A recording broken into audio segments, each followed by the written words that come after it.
어떤 모임이든지 어떤 단체든지 그 모임이 유지되어지기 위하여서는 여러 가지가 필요한데 결속을 위한 어떤 동기들이 꼭 필요합니다. 그러니까 모이기 위한 동기가 있어야 되고 모이기 위한 이유가 있어야 한다는 거지요. 나라가 나라로서 유지되어져 가는데도 나라가 백성들이 국민들이 이게 우리 나라다라고 하는 의미를 가질 수 있어야 결속이 잘 되어집니다. 요즘 아시안 게임이 한참 진행되어지고 있는데 이런 아시안 게임, 국제 경기들을 할 때면 백성들이요 마음이 하나가 되기가 쉽습니다.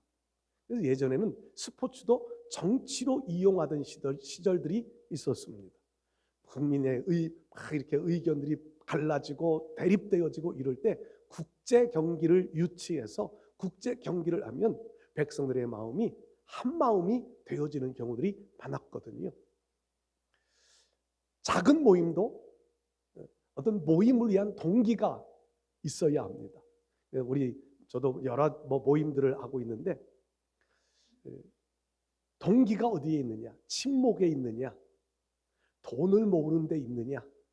목사님들이 모이다 보니까 어떤 목회 정보 교류나 기도를 위한 모임이냐? 이런 모임에 따라서 그 모임이 잘 되어지기도 하고 잘 못 되기도 합니다. 여러분도 그러실 거예요. 여러분들이 어느 곳에서 누구와 만나든지 그 모임의 목적, 동기가 무엇이냐에 따라 내 마음이 가기도 하고 내 마음이 좀 멀어지기도 하는 이런 것들을 많이 느끼셨을 겁니다. 이스라엘 백성들에게 있어서는요, 이스라엘 백성들이 우리는 하나님의 백성이다 라고 하는 것이 이스라엘 백성들의 마음속에는 아주 중요한 하나님의 백성이라고 하는 것이 모임의 동기가 되어져 있었습니다. 아주 오랜 믿음의 조상이라고 말하던 아브라함의 시대 때부터 하나님은 백성들 속에 임재하셔서 백성들과 함께 하기를 원하셨습니다. 그래서 놓여진 제도들이 있는데 아브라함 시대는 큰 돌을 놓고 그곳에 짐승을 불을 태워가며 드리는 제단이 있었습니다. 아브라함은 가는 곳마다 제단을 쌓았다고 말씀하지요. 제단 중심으로 하나님의 백성이라고 하는 의식을 가지고 살았습니다. 그러다가 출애굽을 하면서 모세를 통하여서 성막을 짓게 만드시지요. 이 성막은 텐트로 지어진 거였습니다. 임시적으로 지어진 것처럼 느껴져요. 텐트로 지어졌고 그런데 재료들은 화려함. 금이요 1200kg 이상이 들어간 내용으로 성경에 기록되어져 있지요. 은이 한 4000kg가 넘는 아주 많은 금, 은, 동이 들여져서 화롭게 지어집니다. 그런데 이 성막이 이스라엘 백성들의 삶의 중심이었습니다. 그래서 광야를 지나는 동안에도 성막이 가운데 세워지면 그 성막을 중심으로 세 지파씩 12지파가 성막을 가운데로 해서 텐트를 짓고 살았습니다. 그리고 성막을 늘 바라봅니다. 성막에 불기둥이 세워져 있고 구름기둥이 세워져 있는데 이것이 위로 떠오르면 얼른 짐 챙기고 텐트 걷어서 하나님이 앞서가시는 대로 따라가고요. 그 구름기둥, 불기둥이 한 곳에 머무르면 얼른 성막을 지어서 성막을 그곳에 하나님이 임재하게 하고 그리고 자기들의 텐트를 지어서 살았습니다. 어떤 경우는 짧게는 며칠, 길게는 몇 년씩 한 곳에 머물기도 합니다. 성막이 이 백성들의 삶의 중심이었다는 말씀이지요. 그러다가 왕정시대가 되어 솔로몬에 의하여 성전이 지어집니다. 하나님께서 지시하신 곳, 아브라함이 자기 아들 이삭을 제물로 드렸던 모리아산, 그곳에 하나님은 다윗을 통하여 성전터로 지목을 하게 하고 솔로몬을 통하여 성전을 짓게 했습니다.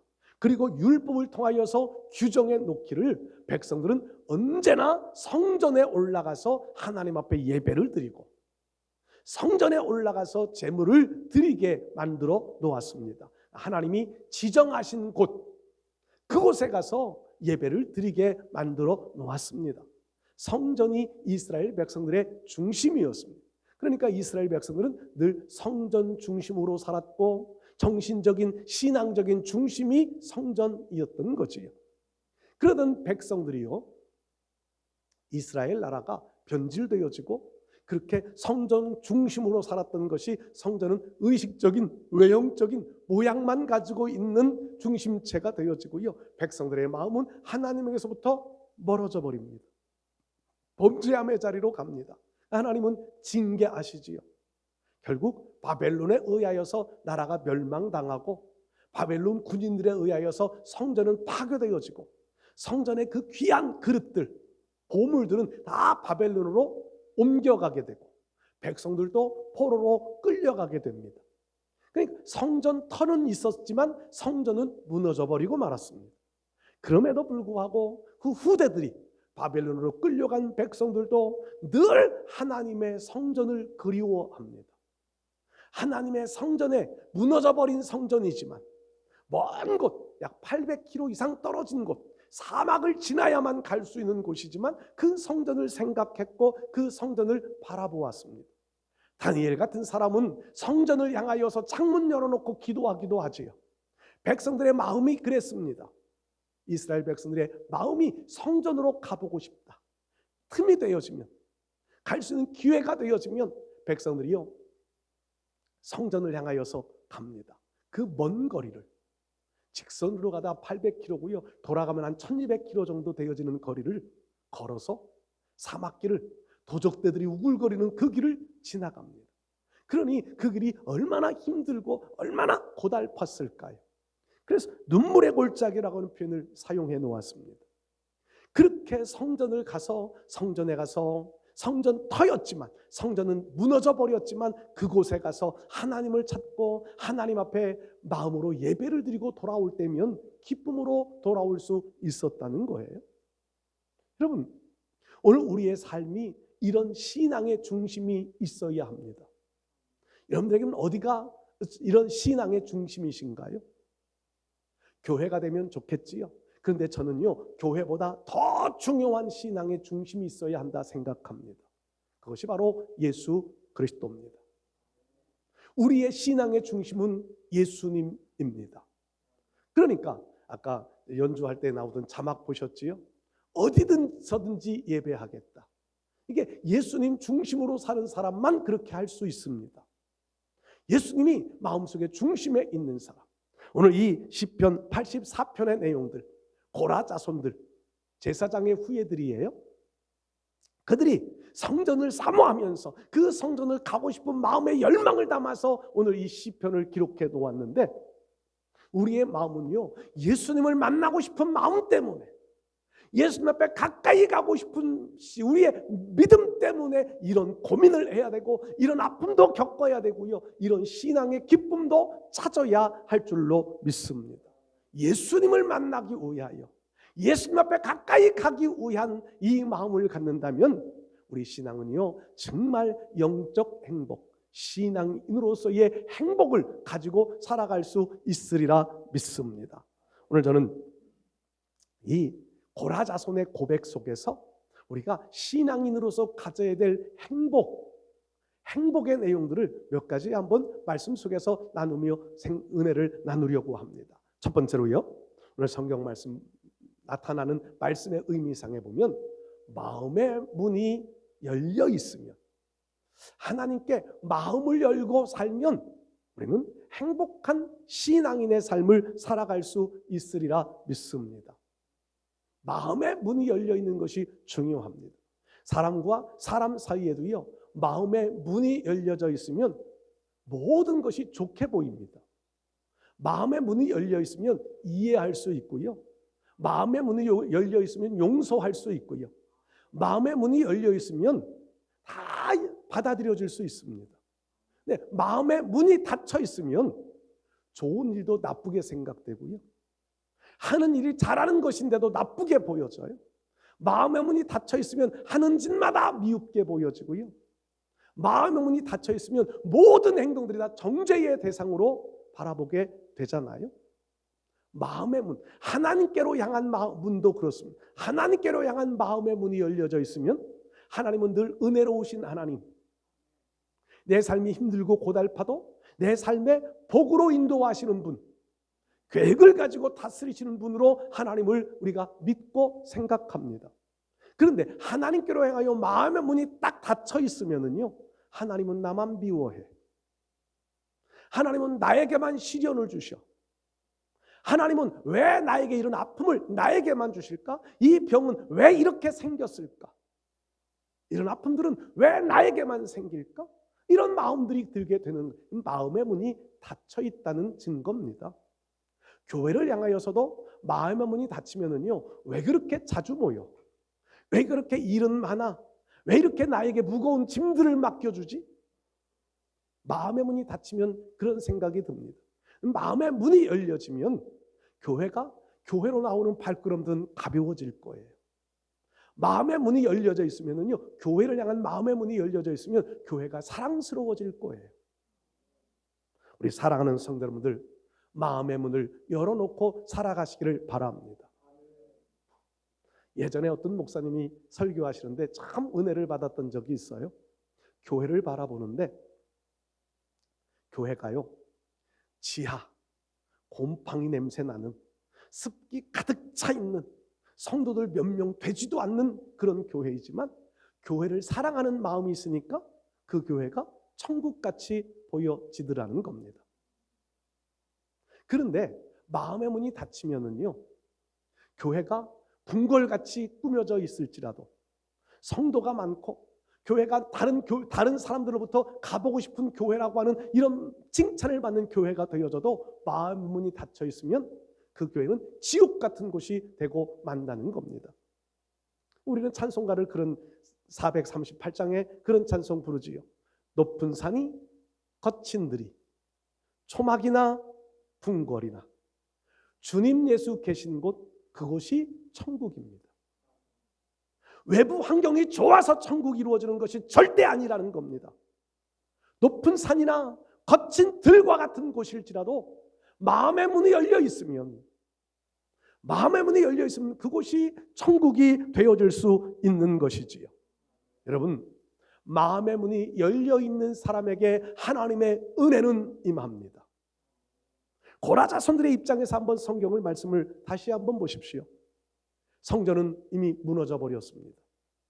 터만 남아 있어요. 그곳에 가면 아마 성전에 만들었던 돌만 남아 있을 거예요. 금으로 쌓아놓았던 것들은요, 그 바벨론 군인들이 금을 싹 벗겨갖고 갖고 가버렸어요. 그냥 돌만, 아마 이렇게 정으로 쪼아진 돌만 남아 있었겠지요. 흔적도 없어요. 그냥 다 무너져 버려요. 성전의 모양은 하나도 없어요. 성전의 기구들이 하나도 없어요. 그럼에도 마음의 문이 열려 있으니까 그곳에 한 번이라도 가보고 죽고 싶다. 예전에는 서울에 한 번 가보고 죽는 것이 소원이었다고 그러대요. 우리의 마음속에 정말 하나님, 우리 예수님을 만나 우리 예수님의 얼굴을 한 번만 뵈었으면 좋겠다, 이런 사모하는 마음을 가지고 있으면 그 심령이 천국이 되어질 수 있을 줄로 믿습니다. 우리 사랑하는 성도 여러분들이요, 정말 우리가 오늘 성경 말씀에 다시 한번 성경을 보아요. 4절 말씀에는 이렇게 3절 말씀에 이르는 고백이 있지요. 나의 왕, 나의 하나님, 만군의 여호와여, 주의 제단에서 참새도 제 집을 얻고 제비도 새끼둘 보금자리를 얻었나이다. 자기들은 바벨론 먼 곳에 끌려가 포로 생활을 하고 있는데 이 참새, 제비는 하나님의 성전이 있던 그곳에서 집도 짓고 그곳에서 새끼도 낳고 보금자리도 만들고 살, 그 새들이 부럽다는 거잖아요. 그 새들이 부러워요. 또 그 뒷부분에 가서 보면은요, 10절 말씀 보면 이렇게 기록되어져요. 주의 궁전에서의 한날이 다른 곳에서의 첫날보다 나은즉 악인의 장막에 사는 것보다 내 하나님의 성전에 문지기로 있는 것이 좋습니다. 무너져버린 성전, 그냥 터만 있는 성전인데, 아무도 찾아오는 사람들이 별로 없는 그런 성전이지만, 그곳에서 세상에서 천날을 사는 것보다 나 그곳에 하루만 있다가 죽어도 그것으로 만족합니다. 악인들이 화려하게 꾸며놓고 사는 저 장막에 거하는 것보다 하나님의 집 하루 사는 것이 더 나에게는 좋습니다. 이게 열린 마음이 아니면 이런 마음이 들 수가 없는 거예요. 명절을 지나면서 우리 동생과 동생의 남편, 뭐라 그러죠? 제부하고 좀 이렇게 대화할 수 있는 시간이 좀 있었습니다. 어릴 적에 같은 교회에서 신앙생활을 했어요. 우리 제부는 목사님 아들, 저하고 우리 동생, 우리 가족들은 그 교회 성도. 그 당시 제가 이제 중학교, 고등학교 시절이었습니다. 열심히 특심이라 새벽 기도회를 그 당시에 다녔어요. 고등학교 때. 새벽 기도를요, 집에서 교회까지 거리가 한 3km 정도? 2km는 좀 더 될 것 같고 3km는 조금 못 될 것 같은 그 거리를 다닙니다. 새벽에 학생이요, 새벽 4시가 되어지면 일어나서 몰래, 부모님 몰래 갔다 오면 또 혼납니다. 몰래 새벽에 교회를 가서 예배를 드리고 새벽 기도를 끝나고 집으로 와서 집 이제 가방 챙겨 들고 교복 갈아입고 학교를 갑니다. 어릴 적에 그렇게 교회를 다니는데요, 교회에서 사는 목사님이 얼마나 부러운지 이번에도 그 얘기를 했어요. 제 입장에서는, 우리 동생의 입장에서는 교회 사는 목사님이 부러웠다. 그런데 우리 동생의 남편은요, 그 교회에 사는 것이 힘들었다. 힘들 수밖에요. 교회에서 살면. 아마 우리 아이들도 지금 그럴 거예요. 교회 안에 더군다나 지금 이렇게 사택하고 우리는 그나마 분리라도 되어져 있는데, 그때는요, 교회가 사택이고 사택이 교회예요. 저 벽 하나 사이. 교회를 들려면 사택으로 지나가서 교회를 들어가는 거예요. 그러니까 사생활이 하나도 없었던 거예요. 그게 너무 힘들었대요, 자기는. 그런데 목사가 됐고, 저는 그 목사님이 부러웠던 이유는 집에서 자다가 일어나서 눈 비비고 나오면 교회야. 2km, 3km 걸어오지 않아도 교회야. 그게 너무 부러웠고, 학교 가려면 또 2km, 3km 또 쫓아 올라가서, 지금 산꼭대기에 살았어요, 저희가. 산꼭대기에 쫓아 올라가서 교복 갈아입고 가방 들고 또 다시 달려가야만 버스를 타요. 근데 그냥 또 안 가요. 교회 다시 또 들렸다가 버스를 타러 가요. 그러니까 교회에 있는 게 얼마나 부러웠는지 어릴 적에 그 얘기를 했더니 우리는 힘들었어요. 그러면서 그 얘기를 하더라고요. 여러분, 교회를 향하여서 열린 마음이 있으면 이런 힘든 과정들일지라도 이기며 하나님을 섬길 수 있습니다. 예수님을 향하여서 마음의 문이 열려져 있으면은요, 내 생활이 힘들고 어려워도 주님 사랑하는 마음을 지키며 살아갈 수 있습니다. 우리 사랑하는 성도 여러분들, 마음의 문을 열어놓고 신앙생활 하시기를 바랍니다. 붕해 때 들으신 적 많지요. 컵에다가 뚜껑 닫아놓고 물을 아무리 부어도 빈 컵이고, 열어놓고 물을 부으면 물이 가득 채워진다고. 우리 신앙생활도 마음의 문 열어놓으면 하나님의 은혜로 가득가득 심령 속에 채워지겠지만, 마음의 문 닫아놓고 교회를 1000만 번을 온다 할지라도 우리 마음은 여전히 공허할 수밖에 없다는 거지요. 마음 열어놓고 신앙생활하는 우리 모두 되실 수 있기를 축복합니다. 두 번째로요, 정말 행복한 신앙생활을 위하여서는요, 기쁨의 샘으로 바꾸는 신앙생활을 해야 한다는 겁니다. 눈물의 골짜기를 지나가요. 오늘 6절에 있는 말씀처럼 그들 눈물 골짜기로 지나갑니다. 사막의 길을 지나가는 것이 결코 쉬운 일 아니에요. 저는 성지순례 가서 사막길 한 30분 경험했거든요. 이 모래바닥이 얼마나 뜨거운지 맨발로는 도저히 걸어갈 수가 없더라고요. 화상 입어요. 그러니까 양말 신고, 양말도 짧은 양말 신지 말고 긴 양말로 신으라고, 그리고 꼭 운동화를 신으라고 가이드가 그렇게 설명을 해줘요. 설마 그랬어요. 사막에 그냥 걸어다니는 짧은 양말 신으면은요, 발바닥은 괜찮은데 발목이 화상을 입어요. 이게 사막이더라고요. 우리 공사할 때 장로님하고 저도 그런 경우 여기서도 했는데, 제일 뜨거운 날 8월 2일 날인가 바닥 공거리를 하는데요, 정말 화상 입어요. 그 길을 걸어가는 그 시대는 교통수단이 좋지도 않아요. 포로로 끌려간 사람들이라 부유한 사람들도 없어요. 그런데 그 사막길을 걸어서 지나서 성전을 갑니다. 얼마나 고난의 행군이었을까 상상이 됩니다. 정말 눈물의 골짜기예요. 눈물의 골짜기. 그런데 이 시인은 이렇게 고백하여 눈물의 골짜기를 지날 때 그곳에 많은 샘이 있을 것이며, 하나님께서 필요한 곳에 오아시스 만나게 해주시는 거예요. 그러면 얼마나 시원하겠어요. 중간중간 오아시스를 만나요. 사막이 없어지지는 않아요. 우리의 신앙생활 속에 고난이라고 하는 것이 없어지지는 않아요.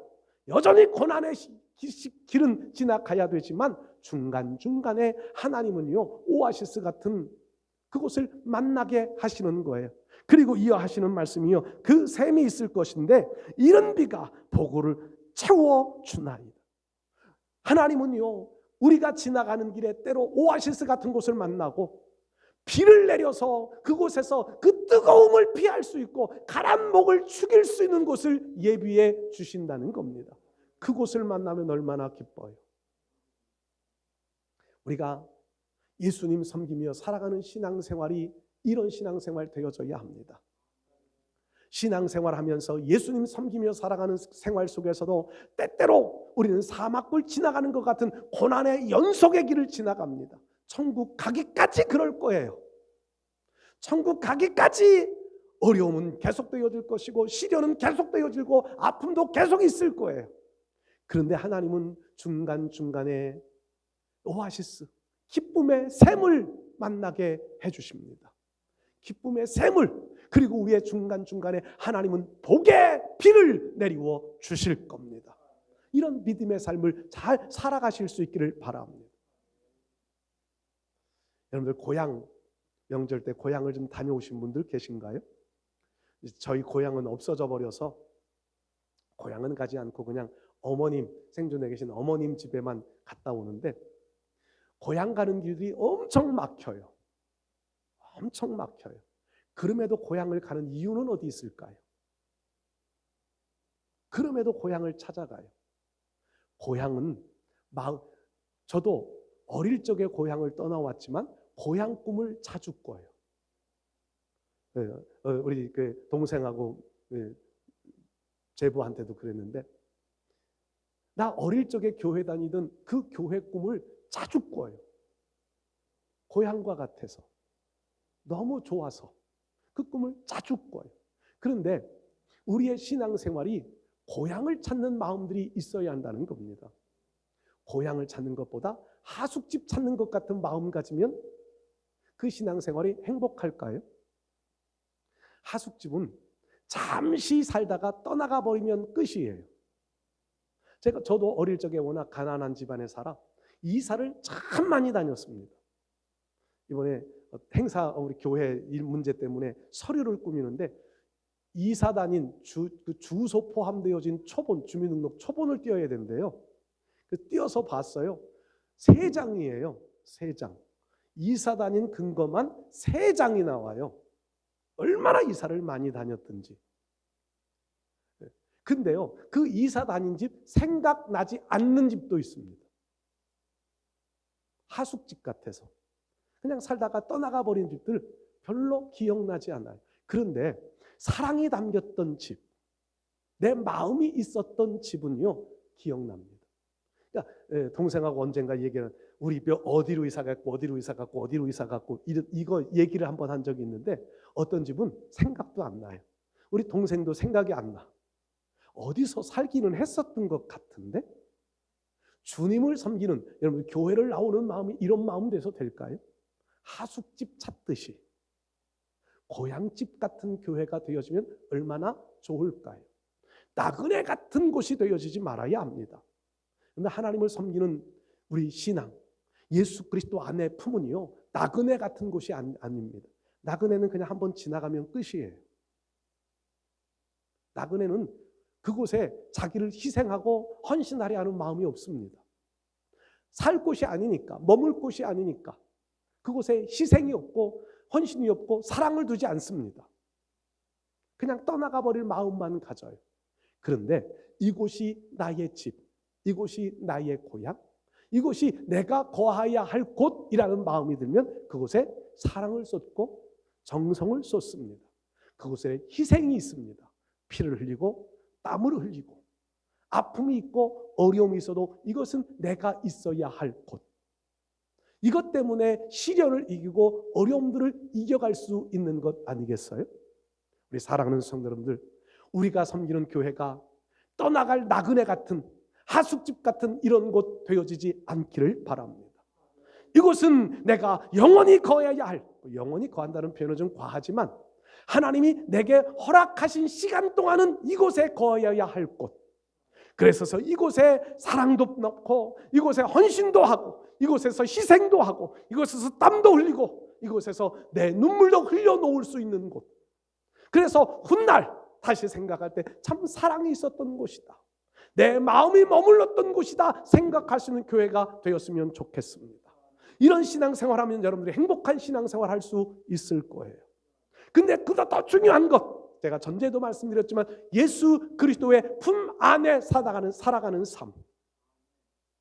예수님 섬기며 살아가는 삶이 그렇게 우리가 생각하는 기대하는 것처럼 호락호락한 삶이 아니잖아요.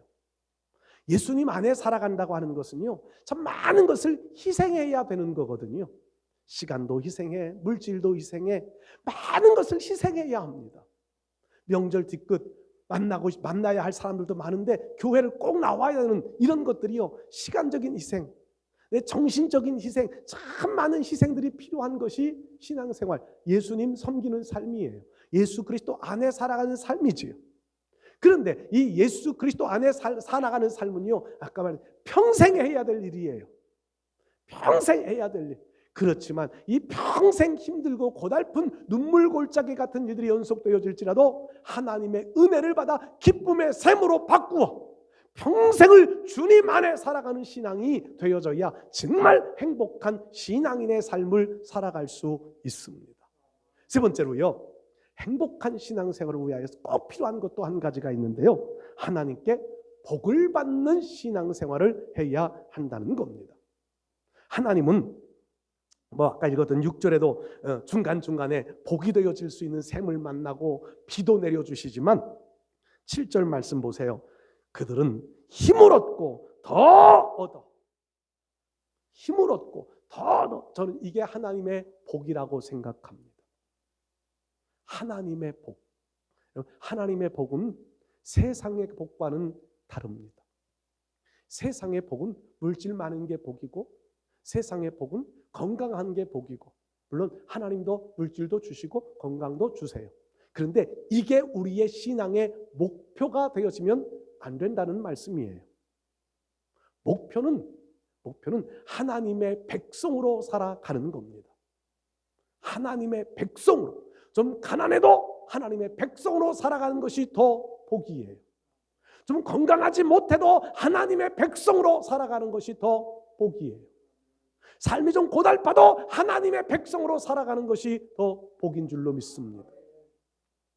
그 스펄전 목사님이라는 분이요, 설교하신 설교 내용 중에 유명한 이런 이야기가 있어요.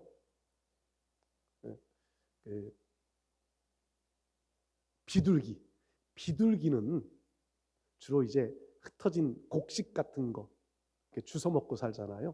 비둘기 때문에 피해도 많이 보지만 곡식 같은 이것을 주워 먹고 사는 비둘기가 고기를 잡아먹는 독수리를 부러워하지 않는다는 겁니다. 우리는 고기 먹는, 사람은 모든 곡식도 먹고 고기도 먹으니까 고기 먹는 거 좋아하지요. 그런데 비둘기는 고기 잡아먹는 독수리를 부러워하지 않는다는 겁니다. 풀을 뜯어먹고 사는 양이 짐승을 잡아먹고 사는 사자를 부러워하지 않는다는 겁니다. 풀만 있으면 만족이에요. 양은 풀만 있으면 만족이에요. 근데 사자는 풀만 있으면 만족하지 않아요. 풀은 아무 관심이 없어요. 내가 먹을 짐승이 사냥감이 있느냐 없느냐가 중요해요. 영적 원리가 똑같습니다. 우리는 하나님의 은혜로 살아가는 사람들입니다. 하나님의 은혜로 살아가는 사람들. 그러니까 세상 사람들이 추구하고 사는, 세상 사람들이 복이라고 생각하며 사는 물질이 좀 없어도 하나님의 은혜가 있으면 행복할 줄 알아야 되는 거예요. 건강이 좀 없어도 하나님의 은혜가 있으면 만족하게 살 수 있는 신앙이 되어져야 합니다. 이게 성장한 신앙, 이게 성숙한 신앙, 이게 하나님 마음을 기쁘시게 드릴 수 있는 신앙이에요. 그러니까 오늘 성경 말씀은 이런 마음으로 성경 우리 7절 말씀을 다시 보면은요, 그들은 힘을 얻고 더 나아가 시온에서 하나님 앞에 각기 나타나리다. 하나님의 은혜로 살고 또 은혜로 살다가 하나님 나라에 들어가 하나님 앞에 서는 그날에 하나님은 그 은혜로 살았던 우리들을 인정해 주실 것이고 상급으로 갚아 주실 줄 믿습니다. 세상의 것들 조금 부족해도 하나님 앞에 기도는 해야 되겠지요. 기도하면 하나님 주신다고 하셨으니까 기도는 해야 돼. 그런데 그것으로 채워지지 않을지라도 하나님의 은혜로 만족합니다. 이런 고백이 우리에게 꼭 있으면 좋겠습니다. 지난주에 오후 예배 때 찬양을 하는데 마음속에 얼마나 울컥했는지 몰라요. 앉아서 이렇게 그 찬양을 들어가면서 얼마나 울컥했는지 몰라요. 기억하실는지 몰라요. 나의 평생에 가장 복된 일, 예수님을 만난 것이다. 여러분들도 그렇게 고백하실 수 있으신가요? 그 찬양에도 이렇게 고백해요. 나의 평생에 가장 잘한 일은 예수님을 주로 섬긴 것이다. 가장 잘한 일, 가장 복된 일은 예수님 만나 예수님 섬긴 것이라는 이 고백이요, 마음속을 얼마나 울렸는지 몰라요. 이번 주간에 그래서 제가 그 찬양을 100번은 부른 것 같아. 100번도 더 불렀어요. 아침에 나오면 그 찬양을 한번 불러보고, 강단에 앉으면 또 한번 불러보고, 성경을 읽다가 막 잠오고 그러면 또 한번 불러보고, 오후에 또 불러보고 100번도 더 불러봤어요. 그 가사를 이번 주에 다 외워버렸어요. 처음 그날, 저는 그날 그전에도 들은 적이 있는지 모르겠는데 그날 찬양을 하는데 그 가사가 그렇게 귀 속에 들어오는데 마음이 너무너무 감동이 돼서, 여러분들 우리 신앙도 이런 고백을 정말 내 신앙의 고백으로 드릴 수 있었으면 좋겠습니다. 이게 가장 복된 것이라는 겁니다. 하나님을 섬기며 살아가는 것, 내가 하나님의 백성으로 살고 있는 것, 이것이 가장 복된 일이라고 하는 고백, 우리의 고백 되실 수 있기를 축복합니다. 이 성전이 파괴되어지고 포로로 끌려간 백성들이지만 그 하나님의 성전을 사모하는 마음을 고백하는 오늘 시편 84편의 내용, 우리 신앙이 힘들고 어려운 환경 속에 있을지라도 예수님을 믿고 예수님 따라가는, 예수님을 사모하는 신앙의 고백은, 시인의 고백이 바로 우리의 고백이 되어져야 한다는 겁니다. 하나님께로 향하여 마음의 문을 열어놓고 눈물의 골짜기를 만날지라도 기쁨의 샘을 주시는 하나님을 기대하면서 하나님이 주시는 복, 하늘의 복을 누리며 살아갈 수 있는 신앙의 행복을 아는 은혜 입은 신앙인들이 되실 수 있기를 주의 이름으로 축복합니다.